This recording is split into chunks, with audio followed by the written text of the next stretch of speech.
So I got about that much cut off the rear end while we're replacing these with the billet ones. That one's blown out. Then I cut off about that much off the front, and it fits really well up in the top. There's a stock one.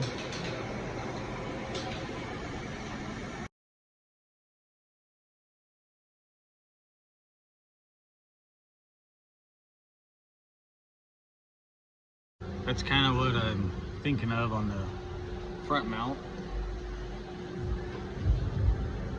I'm not too sure if that's going to be permanent, but we'll see.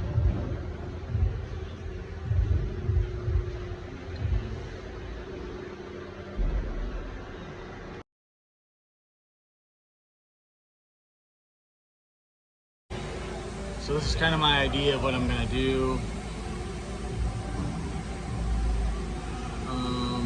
These were just cut off the stock mount. I'm gonna get a new one, but these were just cut off the stock mount and flipped.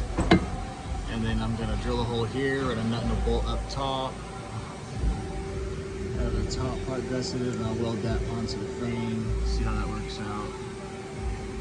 I'm not sure if this is gonna be the end result of that, but we'll find out. I'll probably strap it to the side and maybe up front. I don't know. I had to cut off this ear. It'll kind of go like that.